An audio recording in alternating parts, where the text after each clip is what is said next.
I think somewhere along the line we lost the way. So thanks to both of them for bringing back that memory from the first place, and the opportunity to speak to you all regarding one of the most interesting subjects, I must say, of. Can I just share my screen, please? Yes, sir.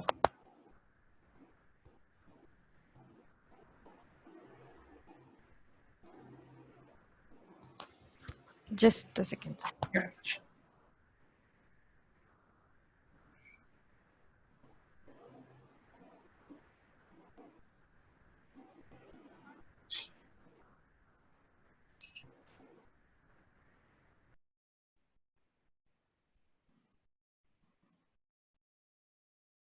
Is it there? Does it come? Yes, sir. Yeah, fine. So the law of copyright is part of intellectual property. All that is, I think, very common knowledge. So I don't need to tell too much on it. What I have prepared here is to give you a brief outline about what are copyrights, how they are obtained as rights, and how to protect them. So basically, that is what we all are looking at when we are talking about intellectual property as a law in the first place. So, what exactly is copyright? And as far as copyright is concerned, we have a wealth of judicial precedents in terms of case laws, both Indian and foreign, which actually throw a lot of light on what the subject is all about. And I'll just begin with one of the very, very old judgments, which said, "What is when somebody asks them what is a copyright and how do you protect it?" And this is the answer given in the University of London versus University Tutorial Press case in the United Kingdom, which was way back in 1960, more than 100 years old. And what they said was this: whatever is worth copying is worth protecting. So the law of copyright is something as simple as that. If you feel that something is capable of being copied, it must be capable of being protected. That is the law in a nutshell. And once we understand that as a concept, then we can build on what is copyright, how are rights acquired, and so on. So what is copyright? Copyright, if you actually look at it, it is two words merged together, which is copy and write.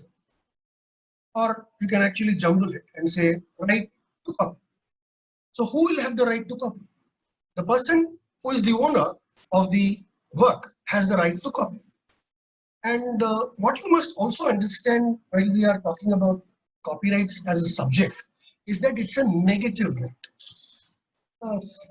If you can compare it with the other intellectual property rights, so to speak, if you do not use a trademark, you may not get a right after a point of time. In fact, there are provisions in the Trademarks Act which say that if you do not use a trademark for 5 years plus a few months, then the same is liable to be cancelled. Similarly, if you do not use a patent, the patent can actually be you can actually lose the patent, or if the patent is for a subject which is very useful and you are not using it, the government can actually provide you or provide a compulsory licensing to anybody else for them to use. So both trademarks as well as patents in that sense require you to use whatever intellectual property that you have created. But when you look at copyrights, there is actually no such requirement for you to use it. You can use it, yes. If you use it, by all means, you will get more protection. But if you do not use it, that doesn't mean your protection is lesser. I mean, just to give you an example, if I write a book, if I write a subject or a book or a poem, and I don't publish it, I don't use it at all, that doesn't mean somebody else can copy it. I will still have the right. I am still the owner of that work. Therefore, I am entitled to copy. That is what a negative right means. Therefore, you do not actually have to use the trademark or the copyright. So, what are the subject matters of copyright. What exactly do you say as copyrights? Section 13 of the Copyrights Act actually defines what are the works for which copyright is protected. And in fact, there is an interesting section in the Copyrights Act which I had mentioned here. I'm sorry for that. It's section 16. Section 16 of the Copyrights Act specifically says the Copyright Act or the copyrights are subject to whatever is given only in the statute. I'll just read that section very quickly for you. Section 16 is a very short section. No copyright except as provided in this act. No person shall be entitled to copyright or any similar right in any work, whether published or unpublished, otherwise than under and in accordance with the provisions of this act. So therefore, these are the only things, that is whatever is you are seeing on your screen, is the only things for which you actually get copyrights. And these are actually called work. The Copyright Act also has a definition for the term work, where it says these works are the ones for which you have copyright. And it's a very interesting section. If you look at the section, I've just extracted the main portion alone. It says original, literary, dramatic, musical, and artistic. Then it says cinematograph film and sound recording. Now, very interestingly, the prefix original is not given for both cinematograph film as well as sound recording. It's very obvious if you know what the subjects are, because if you look at a cinematograph film as such, it's actually a derivative work. Somebody else already has a script. That script is converted into a movie. So the movie as such will not be an original work. The movie is based on something, based on a script, which is a literary work. Therefore, there is a clear and a very beautiful distinction given in the Copyright Act with regard to original literary work, original dramatic work, original music work, and original artistic work, whereas cinematograph film and sound recordings are derivative works. While going into sound recordings also, sound recordings are basically, if you see the definition, which I'll just show you in a few slides, the sound recordings is a recording of sounds. But who creates that sounds? The creation of sounds is the musical work. Only the recording part of it is a sound recording. But there are distinct and different rights for each of these things. But this distinction is only for the purposes of identifying the works, and it is not for protection of the works. As far as protection is concerned, whether it is a literary work or a cinematograph film, it is protected just the same. The provisions of the Copyrights Act and the sections with regard to infringement of the copyright, or the sections which are talking about the penal provisions under the Copyrights Act, are all the same for whether it is an original work or a derivative work. In fact, there is the expression derivative work is not actually given in the Copyright Act as such, but it is only because of the comparison we do with the prefix original with regard to the other works and the cinematograph films. So the definitions, I'm just not, I just wanted you to have a backup for this slide so that you will find it easy to follow. Literary work includes, what literary work is? It includes computer programs, tables, computer compilations, and databases. Now, literary work encompasses within itself practically anything that you put it in writing, whether it is a text message, whether it is a Facebook post, or whether it is a tweet, whatever you actually can create on your own, whatever that is original, there you will have a literary work copyright, and the length of it doesn't matter. The quality of it actually doesn't matter, and that's the sad part actually. I mean, the quality of the work actually need not be a concern as regards both literary work or for any work for that matter. The second definition is regard to dramatic work, which is also an inclusive definition. It says any piece of recitation, choreographic work, entertainment, etc., but does not include the cinematography. So in that sense, if you actually look at it, even a dramatic work could be a derivative work, because you could actually write the storyline, or you could actually have the dialogues written somewhere and then perform it as a dramatic work. But dramatic work has to be an original dramatic work for it to be a copyright. If you actually understand, or if you actually look into it a little deeply, what you will understand is the script is already protected in one way as a literary work. And what is protected as a dramatic work is the original expression of the script. But that does not include a cinematograph film. So dramatic work has to be original and is a separate right, distinct as regards distinct from the cinematograph film. And the definition of artistic work, if you look at it, is a means definition. It is more a elaborate definition. It means painting, sculpture, drawing, diagram, map, chart, plan, engraving, photograph. And here the law very clearly says whether or not any such work possesses artistic quality.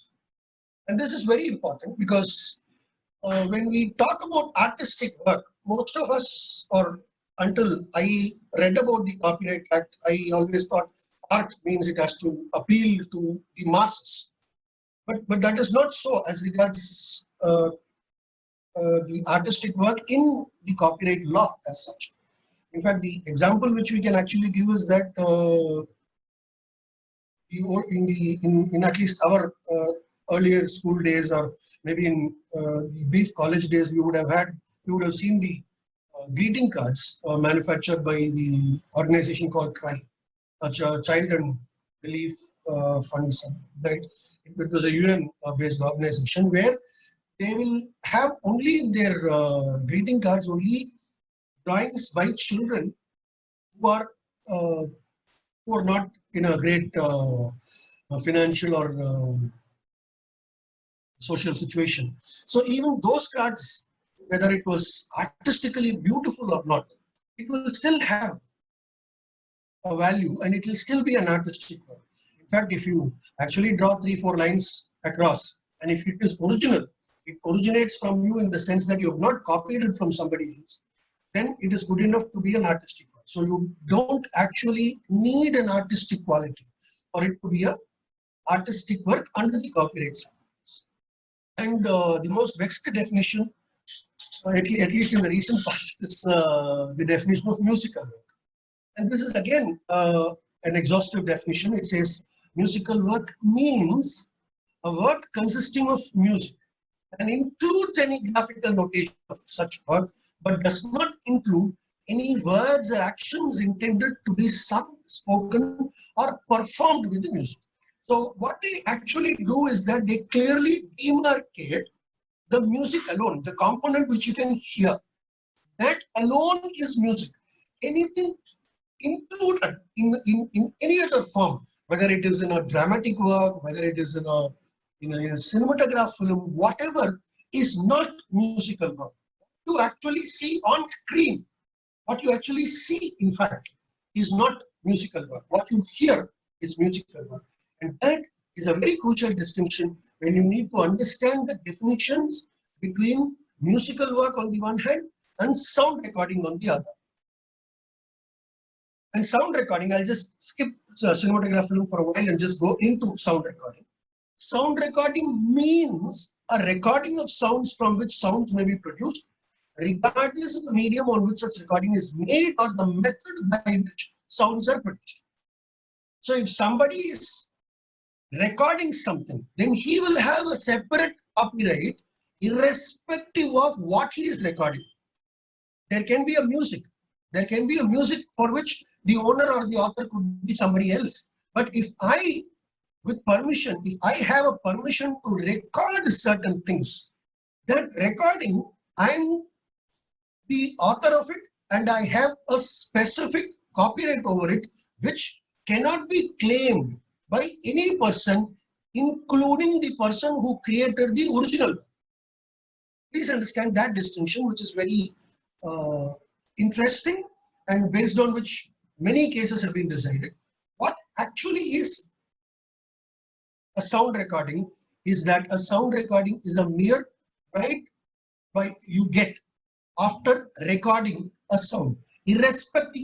This is even against the person who created those sounds. The author of the sounds or the author of the music itself cannot question your right over the sound recording. Please understand that distinction alone, which is very important. And the other definition is with regard to cinematograph film. Cinematograph film means any visual recording on any medium produced through a process by which a moving image, and this is how it differs between a dramatic work and a cinematograph film, in which a moving image may be produced by any means and includes a sound recording accompanying such visual recording, and cinematograph shall be construed as including any work produced by any process analogous to cinematograph film, including video films. So what we are essentially doing right now, recording whatever that we are speaking, could actually be a cinematograph film in that sense. So that is how cinematograph film is very, very wide. In fact, if you look at any judgment based on cinematograph films, you will have these words. The copyright is a bundle of rights. Cinematograph film is a bundle of copyrights. So those expressions are basically because of these things, because it includes a lot of things in it, and therefore it is a derivative work. But what it also is important is that it includes a sound recording, because when you are visually exhibiting a particular cinematograph film, you need to have the right over the sound recording also for the purposes of exhibiting. There are provisions in the Copyrights Act which actually tell you the nicer differences of that, which probably we'll see another day. But as far as the right over a cinematograph film is concerned, the right includes the right to use the sound recording for the purposes of exploiting a right over the cinematograph film. I hope I have made myself clear. Am I going fast? Is it okay? Yes, sir, it is okay. Thank you. So what is the rationale of copyright? Why do you need a right of copyright? In fact, one of the very famous judgments by the Eastern Book Company, which is this is a very interesting judgment, because Eastern Book Company publishes SEC journals, and there was another gentleman who also used the judgments, in fact, with some with the head notes and some head notes on his own with regard to the judgments, and he had a journal on his own. This matter went to court saying my copyright has been violated by the Eastern Book Company, and there was a clear distinction both in courts across, and that is the law of the land today, in which it says there are no copyright over judgments per se. But the head notes, do you actually have a copyright over head notes, which is being created by the publishers themselves? On reading the judgments, the publishers themselves create those head notes. So what this judgment gives us is that it tells you how copyright is acquired in any work. And the other things aside, what the Supreme Court very categorically has held, which is the law of the land as of today, is that for acquiring copyright, one must expend at least the minimum effort with regard to skill and labor. I should work on it, and I should have given some inputs with regard to my skills in bringing about that particular work. When I do that, I will have a copyright.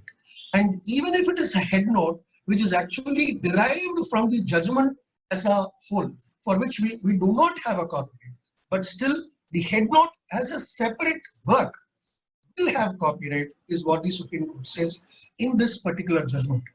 And in fact, if the judgment is read, it gives you these three things which I have underlined. One, they say the skill and labor.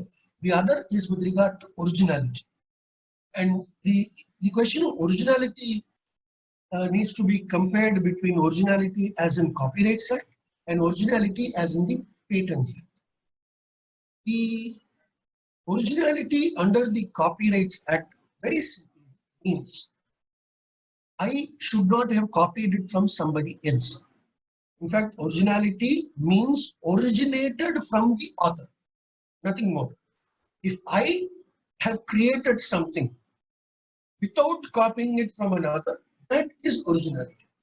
Whereas under the Patents Act, it's a slightly different connotation, where it says it should not have been used anywhere in the world for it to be original, in the sense it is novel.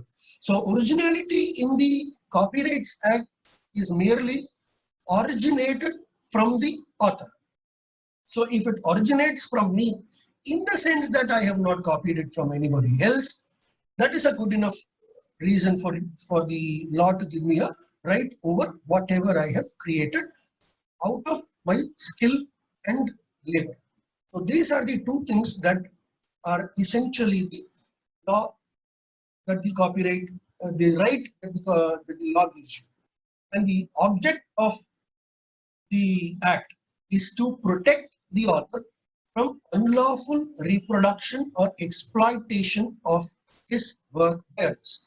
And the negative right component is also stated in this judgment, where they say copyright is a right to stop others from exploiting the work without the consent or assent of the owner of the copyright. So the right to copy, that is also defined in the judgment here. So that is how Copyright Act essentially works. The rationale behind the act is that.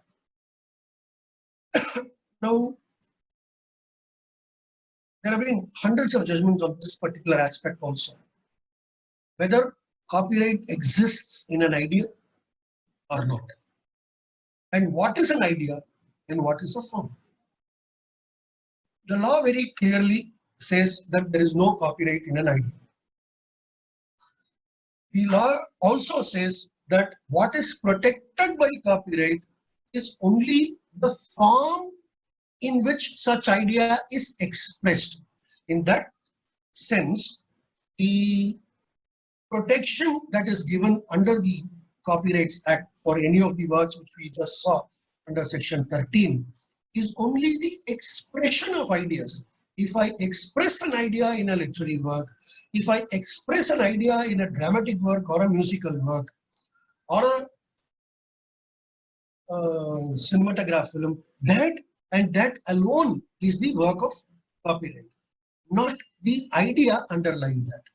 The judgment of the Honorable Supreme Court in R.G. Anand versus Deluxe Films has been cited so many times that the moment we say copyright and whether there is a copyright or not, this judgment has to be cited in a court of law. And this judgment actually had a very interesting factual background, in which the gentleman R.G. Anand was the author of a particular play called Hum Hindustan. Around a few years later, there was a movie titled New Delhi, which was published or screened later. The question was, R.G. Anand, who went to court, said that this movie has copied my play, which is Hum Hindustan. This was the question. Trial court dismissed this, saying that it's only an idea and it's not the form, therefore no infringement made. Division bench also dismissed. The matter went up to the Supreme Court, in which the Supreme Court has written a judgment which is a classic on this particular distinction with regard to idea and expression. And if I can just go back one slide. And this is what the Supreme Court says. There can be no copyright in an idea, subject matter, themes, plots, historical or legendary facts and violation of copyright in such cases is confined to the form, manner, or and arrangement and expression of the idea by the author of the copyright. So if you actually have to make a movie, let us say on Mahatma Gandhi, you will have to show him as a bald man. You will have to show him in his dhoti and angavastram with a stick and with a round glass, and he will have to be a very satyagrahik, and you will have to necessarily look at the question of Indian independence. So this is the theme which underlines any work practically on Mahatma Gandhiji's life. I cannot show Mahatma Gandhiji in a court suit unless I'm talking about his South African days. So it is essentially these things that are called themes or ideas. So if I have to show, for example, if I have to show about Corona, if I have to have a movie or any copyright work based on Corona, I'll have to necessarily show the hospital. I'll have to necessarily show people getting sick. I'll have to necessarily show people getting treated. These are themes.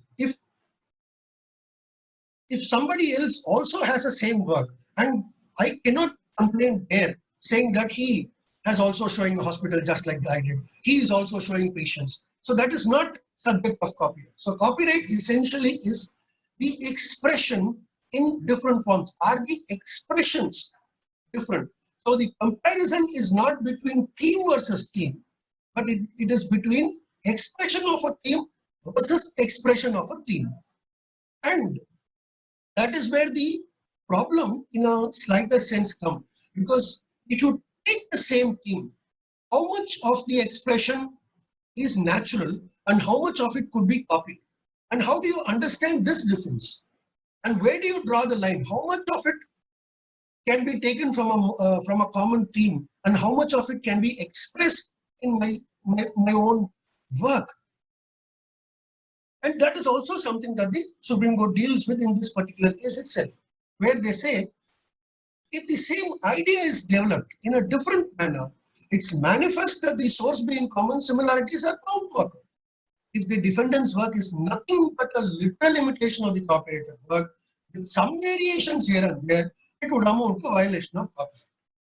And that is exactly how you look at the questions when it is between whether a theme or an expression is being copied. If it is the theme alone that is copied, then the first paragraph is useful, where they say the similarities are bound to occur. But if the similarities are such that the variations are made just for the purposes of creating an artificial difference, then there is a violation of difference. There is a violation of copyright. And this exactly is the judgments where there have been scores of judgments following R.G. Anand. In fact, almost all the judgments based on movies where we have today in Madras High Court, we have so many cases pending and decided, saying that this movie is copied from this book, this movie is copied from my earlier movie, this movie is based on my story which I gave. All these cases will have this in common. This defense taken definitely by at least the defendant, where he'll say, this is only a theme which I have copied and it is not the expression. And that is how the courts will have to look into whether it is just the idea that is being copied here, or is it the expression itself. And that is why in most cases of copyright, you need proper evidence to be given, where the comparisons needs to be looked into and all that. And in fact, there is one more judgment on this aspect, which is a very interesting judgment, because it has a few extra added things other than what is given in R.G. Anand. It's a Calcutta High Court judgment called Barbara Taylor Bradford versus Sahara Media. In this case, what happened was that Barbara Taylor Bradford was a very famous English novel author who had written a book called A Woman of Substance. Sahara, the TV network, produced a serial called Karishma, where there was the main theme of it was there was a woman who undergoes a lot of struggle and how she overcomes that struggle and shows herself to be strong enough to survive. This is basically the theme, which Barbara Taylor Bradford had alleged is a copy of her book called Woman of Substance. The reason why I'm quoting the judgment is that R.G. Anand is a classic. The reason why I'm quoting the judgment is that it also gives you a certain insight about the law of copyright with regard to expressions and ideas. In fact, some of the portions which I have downloaded from that judgment itself, not exactly parawise, which you can read, which will actually tell you about how the difference has to be looked into by the courts.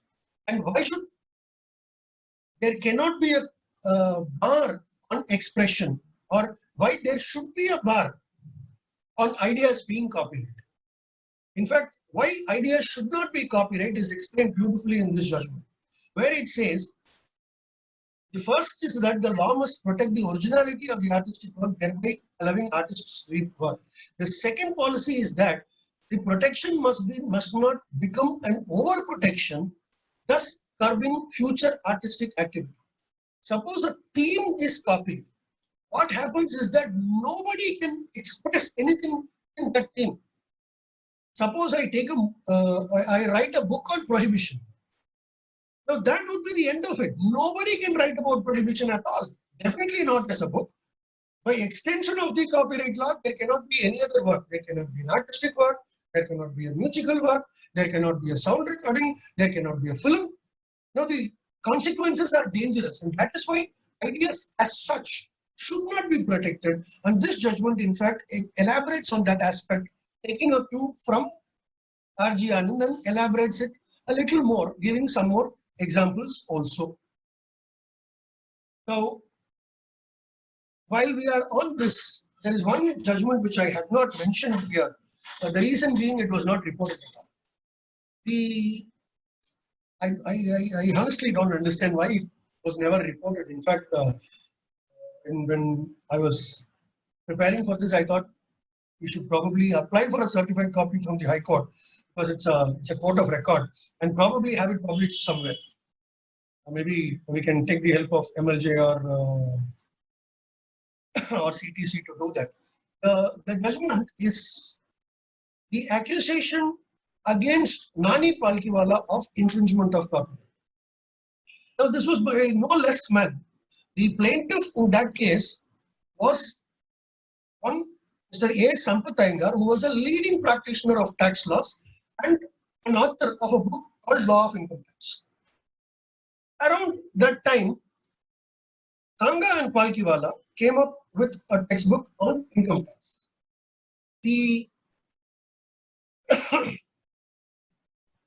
Mr. Sampath Iyengar actually went to court and filed a suit against Jamshedji Kanga himself and Mr. Palkiwala, and we only hear about it. I wish we have the judgment somewhere sometime soon, where Mr. Palkiwala was a witness, because he said most of the work, most of the research was done by him, and therefore he himself presented himself as a witness, and he was cross-examined in the Madras High Court. And in fact, in the judgment, excerpts of which are available online, where the judge says he is a fantastic witness. He was somebody who was absolutely thorough with income tax law, and he could quote provisions and extracts from judgments without even looking at them. He was just amazing. In fact, the judge, I believe, has recorded it in the judgment itself, saying that the prosecution could not, or the plaintiff, I'm sorry, the plaintiff could not shake the credibility of that witness. And in fact, there were portions extracted in the plaint that said that this is because of which I'm claiming infringement of copyright by Mr. Kanga and Palkiwala. And later, after evidence, the suit was dismissed, in which the court records actually saying that those portions which were copied at first instance, at first blush, if you look at it, they would look almost identical, but those are actually taken from commentaries earlier written and from judgments at various points of time. And in fact, this is what I understand Mr. Palkhiwala in his cross-examination had said. When confronted with a portion which is alleged to have been copyright, he said, "Don't worry, that is this judgment, this page at this right-hand column and this side." So it was a fantastic decision as such, and it is actually quoted somewhere in as an unreported judgment in a Bombay High Court case on copyright law in a criminal proceeding, where they make the difference, where they say, if I write to cook on income tax law, there is bound to be certain similarities where I'll have to quote from judgments, I'll have to quote from sections, and I'll have to quote from various commentaries earlier written. Therefore, the similarities are bound to occur. In fact, that is a judgment which I wish we have sometime soon, and I hope we will be able to procure that judgment. It's a suit of the year 1951, and the judgment was given sometime in 1952, 53, if I'm not wrong. But we will try. Maybe I'll just.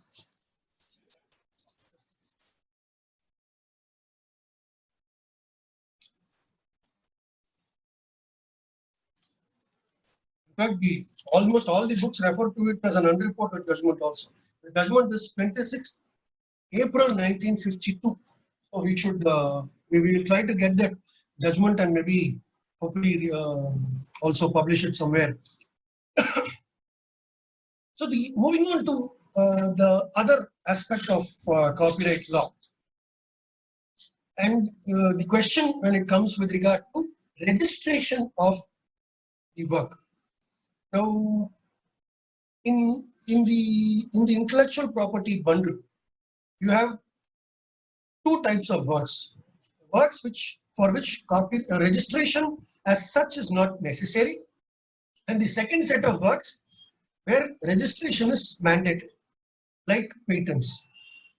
Where patents and industrial designs are concerned, you not only need a registration to go to court, but you also need to apply for the patent or a design before you actually put it to commercial use. That is a mandate given both under the Patents Act and the Designs Act respectively. Whereas Trademarks Act and Copyrights Act are different. In that sense, in both the acts, registration as such is not mandatory. You will get a right of a trademark as soon as you start using it on a vendible product or a commodity or a service. Similarly, under the Copyright Act, the moment you create the work, you will have a copyright. You don't need to register it. In fact, the copyright law goes one step further, where it also gives you the right for unpublished works. So I don't even need to publish a work for myself to get a copyright. I can write, as I said, I can write a poem or I can write an article, keep it in my drawer, and I'll still have a copyright.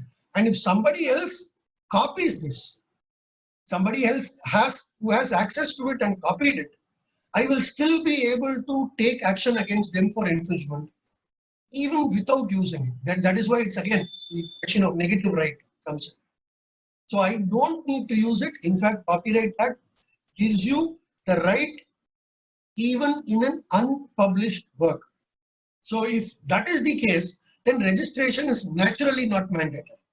And in fact, these are judgments on the subject where you will find that proposition of law is now too well settled. The registration of copyright is just not required at all. In fact, if you actually see, many of the judgments are from the Madras High Court. In fact, when we read the Copyright Act itself, we will find a lot of judgments from the Madras High Court which are still cited and accepted as precedents across the country, if not abroad. And therefore, as far as this proposition is concerned, whether registration is required for us to claim a right of copyright, registration is not mandatory, and any of these judgments will clearly tell you that legal proposition. Now, we have seen what is the right. We have seen how to get a right.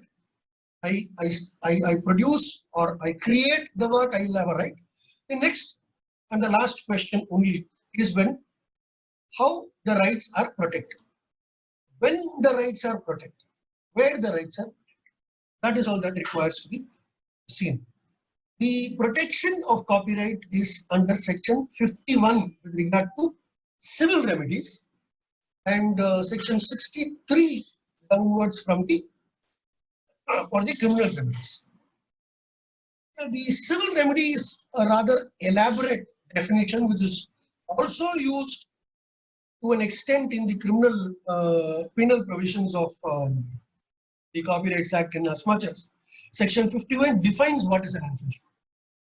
So it defines an infringement to say when any person does anything, the exclusive right is conferred on the author. Now, what is an exclusive right is defined under section 14. It says right of reproduction, essentially a right of reproduction. It is a right of reproduction in different forms. It's a right of reproduction in one form and from another. Suppose I write a textbook. I can use it as a dramatic work in which I can read the textbook or I can make it a audio book. So that right is also given only with the author. The transfer or the different work for which I can create a copyright.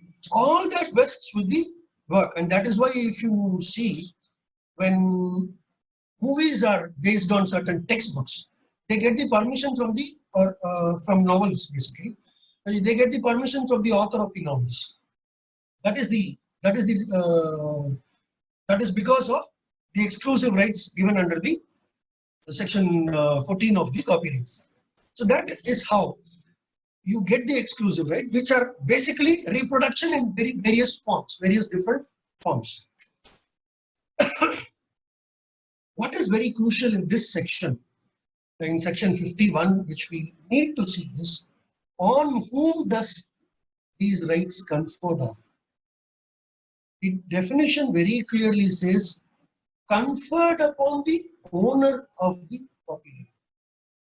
So it is the owner of the copyright that has the right or who has the right to sue for infringement and claim a relief.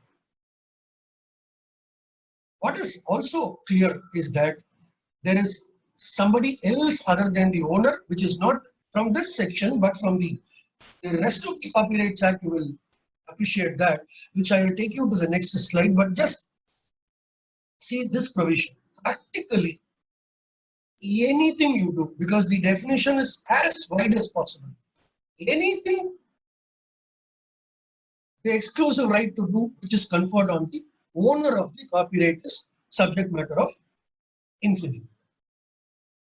Now that brings us to the most important question as to the difference between the owner and the author.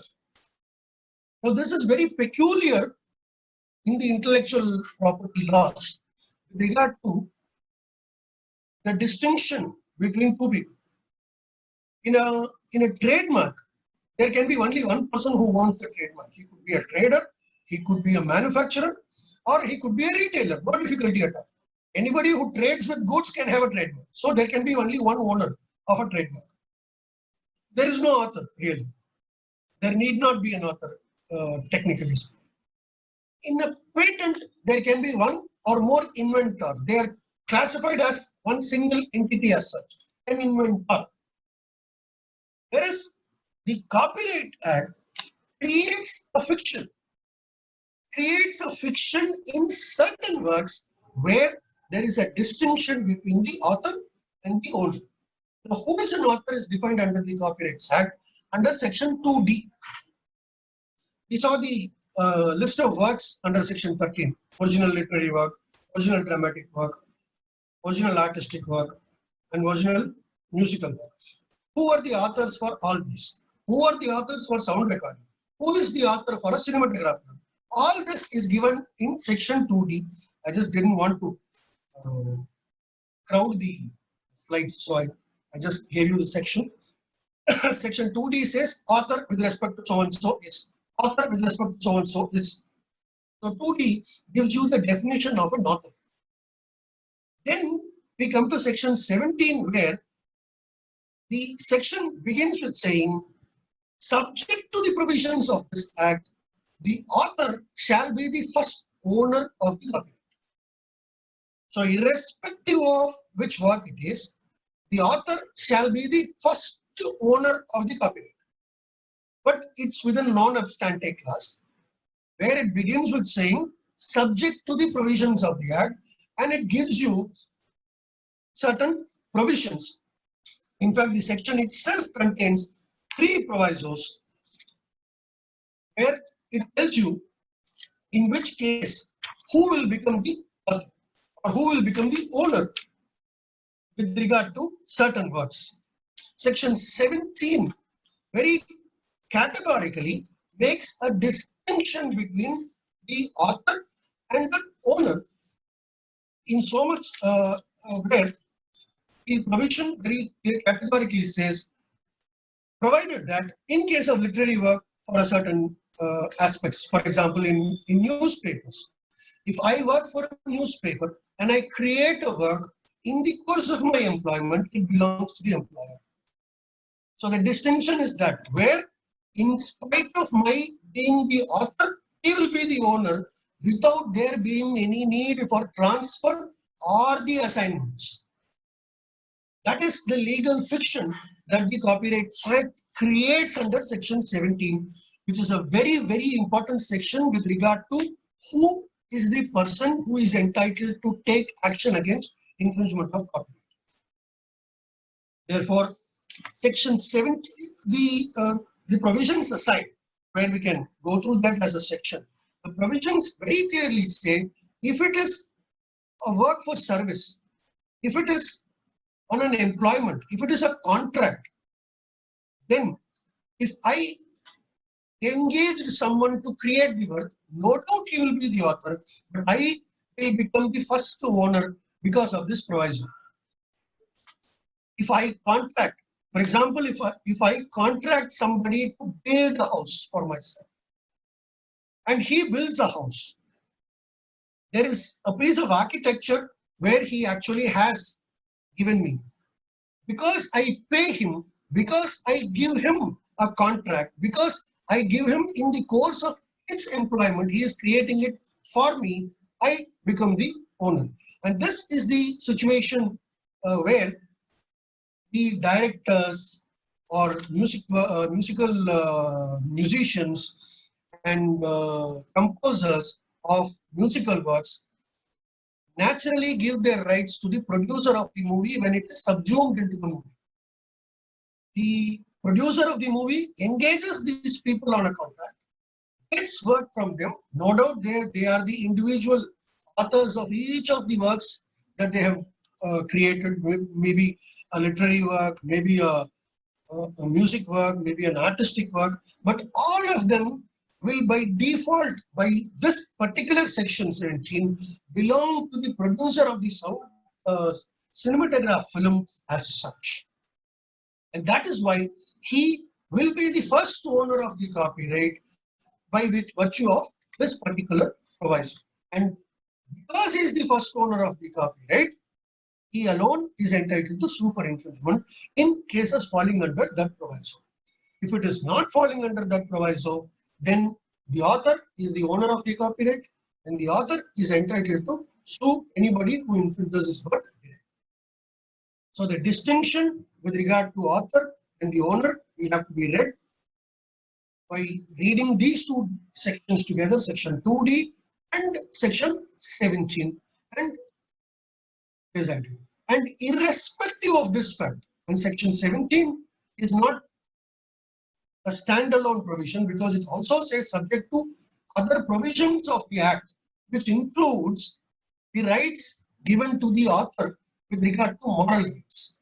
The author, irrespective of whether he loses his ownership by virtue of section 17 provisos or by virtue of assignments, even if the work is mine completely, there is no first owner, there is no proviso applicable also, But if I have a work and which I have voluntarily transferred to somebody by way of assignment, even then the author will have certain rights.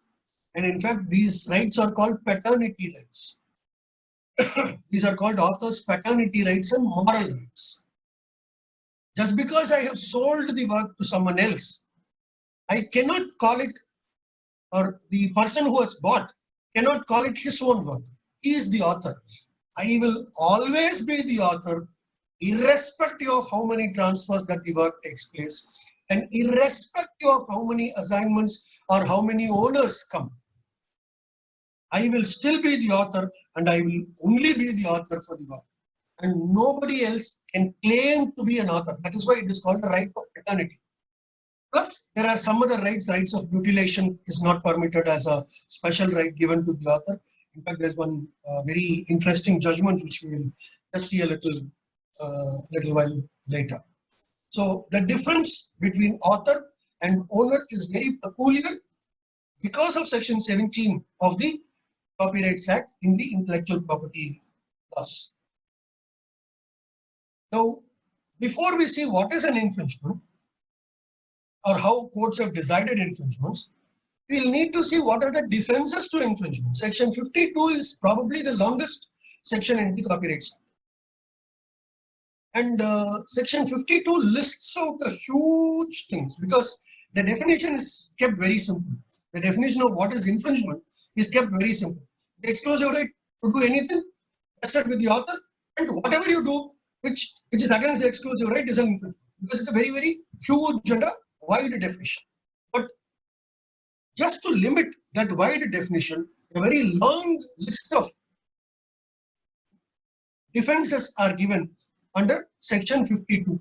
There are various defenses which can be clubbed into a few to say that fair dealing, fair use. There are, in fact, there are some very interesting judgments on just the issue of fair use and how fair use is, whether it is a complete defense or whether it is only a partial defense and so on. So whether fair use is a defense, definitely. Whether it is partial or complete is subject to the individual facts of each case. But otherwise, fair use or fair dealing is definitely a defense. One. Secondly, for the purposes of criticism, I can use the work and that will not amount to infringement. Suppose I play some clips of a movie and say, what rubbish is this? This is scientifically incorrect. If somebody is using it only for that purpose of criticizing it, then it is not infringement of copyright, even though a substantial portion of it is being used. If use of for personal use, then there is no infringement. Suppose I buy a book, the right over a book still belongs to the author. Suppose I take photocopies out of this book and use it for my personal use, for my personal study purposes, then it does not amount to infringement. But if I use it commercially, then there is a question of infringement. So personal use is excluded from the purview of infringement. There is one very interesting judgment which I'll just share with you in a few minutes on whether such personal use can be looked into in certain proceedings. Judicial proceedings and version recordings. Version recordings are what you hear. I'm not sure how many of you have fallen victim for that. You will go and purchase when there were CDs and cassettes. You will purchase certain collection of songs and bring it, and only when you start to play you will realize that it is not the original one. And if you look at the labels, then you will find it with a very small caption somewhere saying version recording or permitted version recording.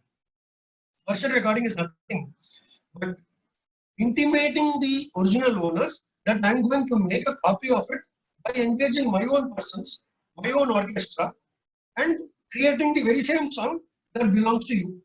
I want you to give me permission for that. Even if you don't give me permission for that, I will still pay you royalty and continue to use it. That is called version recording. This is merely to acknowledge and also monitor. So where the payment of royalty is done. And in fact, when we are talking about payment of royalty, there is something very interesting that we should know. Until very recently, the copyright, the portfolio of copyright itself was manned by a completely different department under the Union government, which was Department of Ministry of Human Rights, Human Resources and Development. Whereas the other intellectual properties like trademarks and patents were under the Ministry of Commerce. Only recently the commercial value of copyrights have been identified and therefore brought into under the Ministry of Commerce itself. Now quickly we'll look into the judgments on infringement alone and now this judgment from the Delhi High Court, which is Delhi Oxford University Press versus Delhi University and others, where there was a photocopy shop run within the premises of the Delhi University, where books by Oxford University or Cambridge University were photocopied and were given to students for a small price. Now the publishers went to court saying that this amounts to infringement. The Delhi High Court, though initially they did not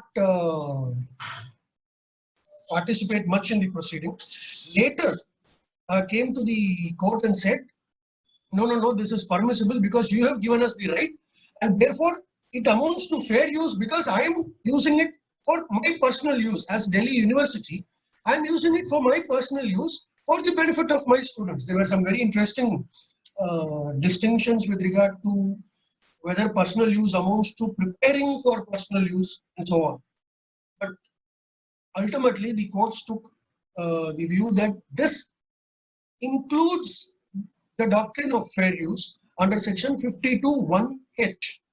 And it also said that the photocopying shop, that is Rameshwari Photocopying Services, had the license from the Delhi University and therefore they are also permitted to do this. Now I'm not very sure about the decision and its completeness as to whether it is actually permissible or not, but that is the law of the land today.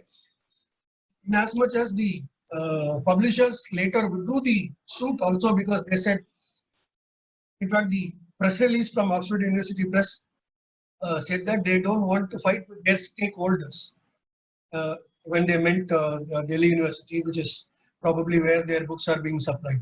So they just withdrew the case. So it came to an anticlimax. It was not finally taken up to the Supreme Court to see whether this was possible or not, but be that as it may, the question is, as far as this judgment is concerned, it amounts to a fair use if it is done, one, by Delhi University, who is using it for personal use.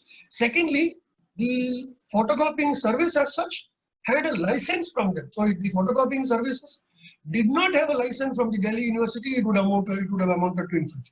So that is a distinction that we need to see. So the law is not doing too much, is what I feel, but still that distinction is worth bearing in mind. What exactly is a copy? And here there are three judgments in the 60s of the Madras High Court. Judgment of the Division Bench of Madras High Court, 1961, Madras 111.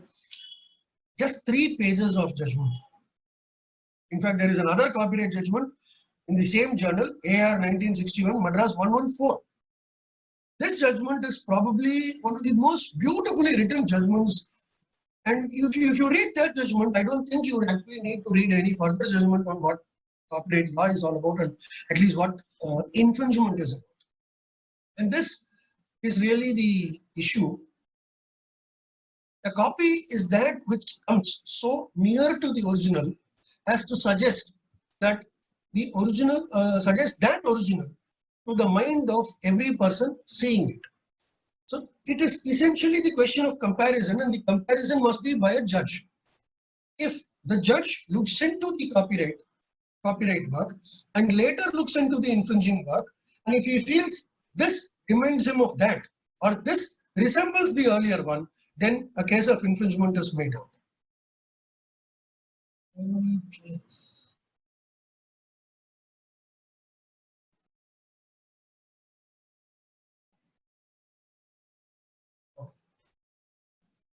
of time, so I'll just leave it playing. In fact, there are two songs, one Hindi song and one Tamil song, which are practically identical. So you just need to hear it to see that, yeah, one is the copy of the other. So that is the reason why I wanted to see that, but probably I'll just send that slide later. Second is what constitute infringement. This is the second judgment, AR 1961 Madras 114, where the Madras High Court uses very interesting phrase. This is with regard to copying of an artistic work, incidentally of Mahatma Gandhi, where the defense originally was that this was not a copy. Both were taken from some same source, therefore there was no copy. That was the initial defense.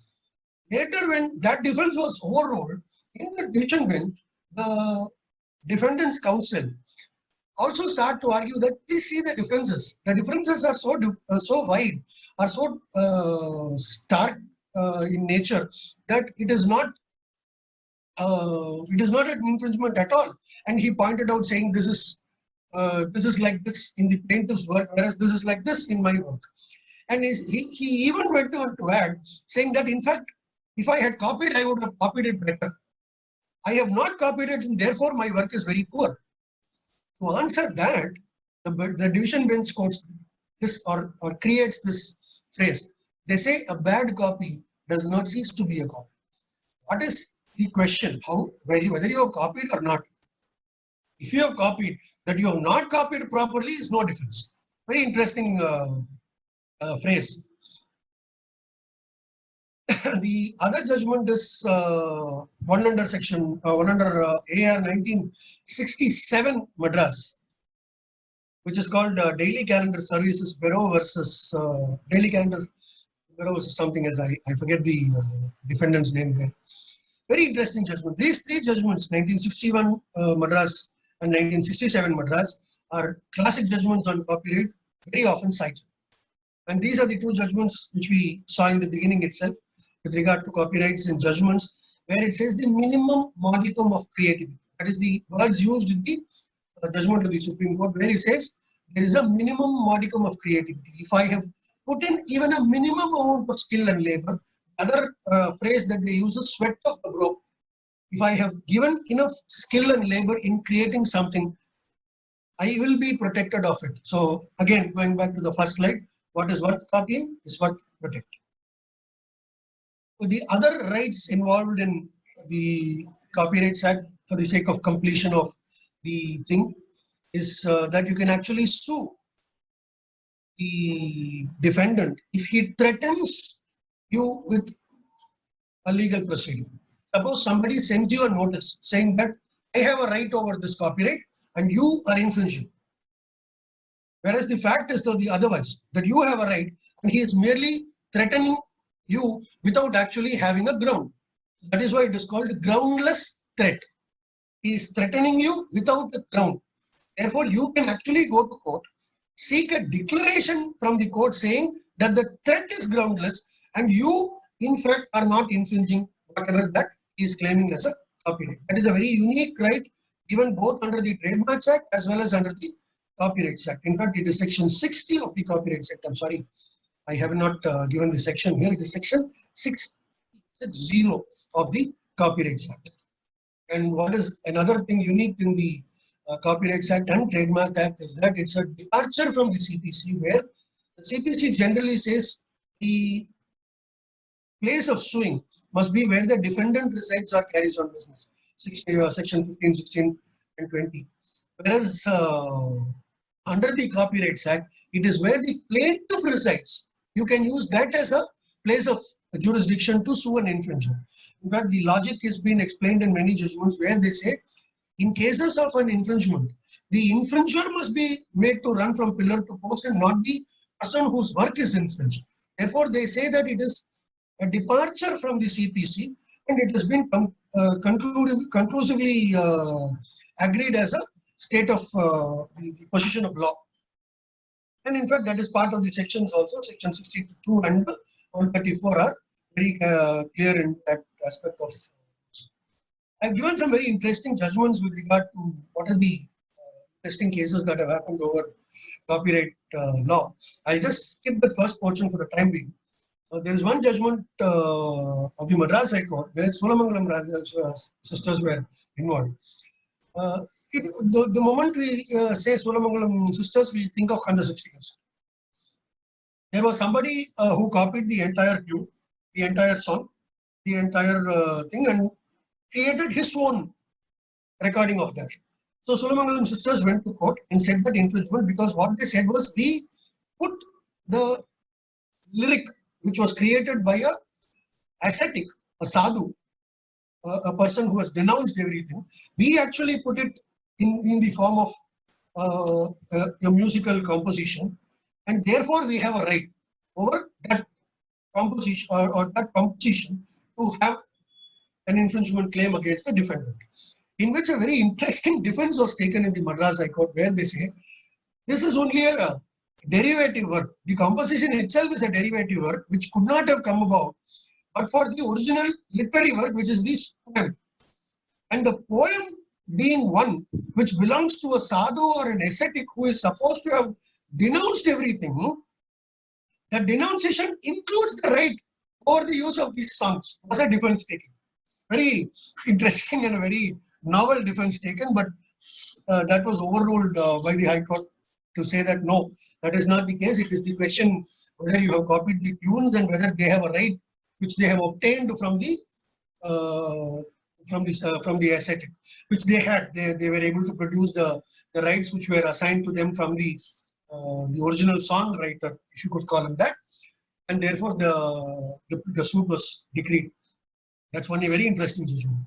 The second judgment is on the question of moral rights, where the author, irrespective of transmission, irrespective of so many years, were able to establish his own rights, his own paternity rights or his own moral rights with regard to certain things that he created.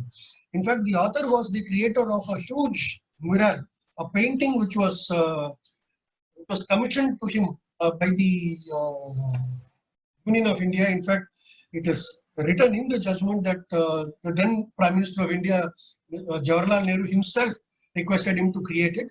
It was created and it was put in the Ministry of External Affairs building, the Vigyan Bhavan. And after a point of time when they were trying to redo the Vigyan Bhavan, they just confined this particular painting to the museum. The author took exception of that and he said, no, you cannot do that because I was commissioned to do it for it being in the reception of Vigyan Bhavan. Now, if you are not going to put it there, you have no business to put it there because that amounts to mutilation of my special right as an author. He went to court and interestingly enough, the government contested it. He said, no, you cannot have a right over it. But that was probably on principle. And after he won the case, the government said, no, the building has completely been renovated now, so we cannot actually put it back to where it originally was. And it was given to the author, is what the history of the judgment says. So it is one case where the special rights of the authors have been identified and confirmed. The latest position where the author's special rights were conferred was also in the recent judgment of the Madras High Court, where when musician Ilayaraja claimed exclusive rights over the sound recordings itself and claimed that the sound recordings could not be used by anybody against producers or against the owners of the sound recordings, that is the sound recording companies. The case was filed against, in which ultimately the decision says that the sound recordings belong to the sound recording companies by virtue of assignments from the producers of the movies.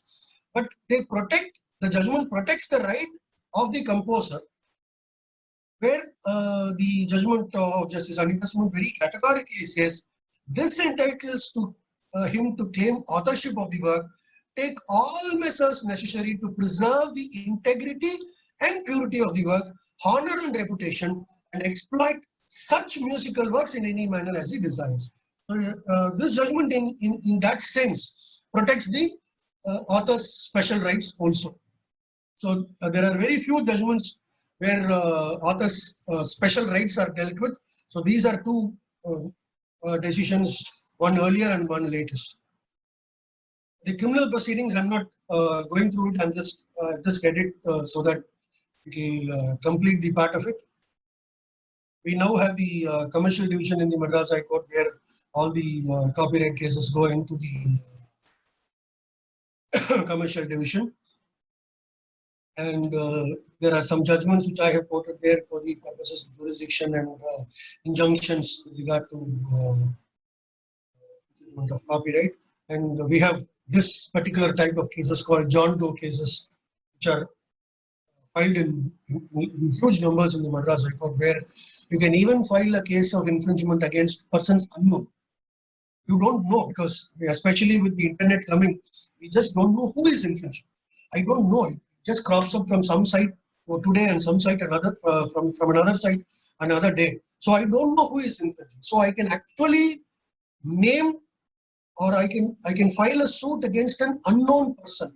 The John Doe is what is used in the Western countries, and in India it is used as Ashok Kumar. I don't know why the name was chosen, but in fact one judge who was sitting in the commercial high court or commercial jurisdiction used to say that don't actually say a name. It could actually mean somebody else, and it could be defamatory is what his views were. So Ashok Kumar cases, or John Doe cases as they are called, is suits against unknown persons, and those are filed also in Madras High Court today. I think that's it. So if you have any queries, I have my email ID also somewhere. You can write to me. We way past time, so I'll probably, if you have any queries, I can answer it quickly, or maybe if you can write to me, I'll try to respond to this also. Thank you so much, Anand, and all the members of TSG for giving me this opportunity. It's been a wonderful time. Thank you so much. Thank you so much, sir. We should be the one thanking you for spending your time with us and giving us such valuable insights. I'll hand it over to Shankar for a short vote of thanks. Thank you, Bala. Sir, at first I need to apologize for the technical event that happened today. Come on. Technology always has this problem. Yeah, thank you, sir. And it is a very delightful lecture, sir. And it shows your passion towards the field. Rather than IPO, you have the clear knowledge of how it is, and you explained it in a very great way, sir. And for the concepts, the idea, expression, author and owner, and you have also gone through the judgments and illustrations and examples like Nani Palkiwala's case and this Ilayaraja's incident now. And it is very grateful to have you today, sir. Thanks a lot. Thank you so much. I have a question. Sir, sorry for inconvenience. Is that you have a question? Sorry. Yeah, whether this right is inherited after the lifetime of author and owner? Yes, I have just answered that question also. Yes, in fact, I'm sorry I missed it out to say, the extent for which a copyright can be given is the entire lifetime of the author. And that is why the identification of the author becomes very important. The entire lifetime of the author plus 60 years therefrom. So essentially, after the death of the author, the copyright is valid for 60 years, exclusively to be used by their legal heirs. Therefore, it is definitely inherited. Yes. Hello. Yes, Then he can bequeath the right also to this. I mean, to Ellas or whoever he wants. Absolutely, it is a property at the end of the day. In fact, when Rabindranath Tagore passed away, he had written everything that he owned, including the works of copyright, to Shantiniketan Trust. That is why all the works of all the writings of Rabindranath Tagore was published until recently only by Shantiniketan Trust, and after the 60 years has expired, now it is open to all of us to create that, recreate those works. We can now publish Rabindranath Tagore's works because the 60 years time has now expired. Thank you. Yes, it can be bequeathed by Yeah, way of sir. a will also. Yes. Thanks a lot, sir. Thanks for it.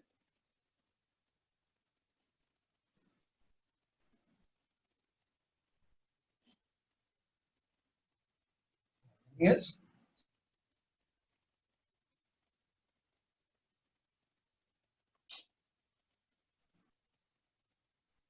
Okay. Shall I switch it off? Yes. Yeah, sir. Yeah, Yeah. absolutely. Thank you. Thank Bye. you. Take care of it.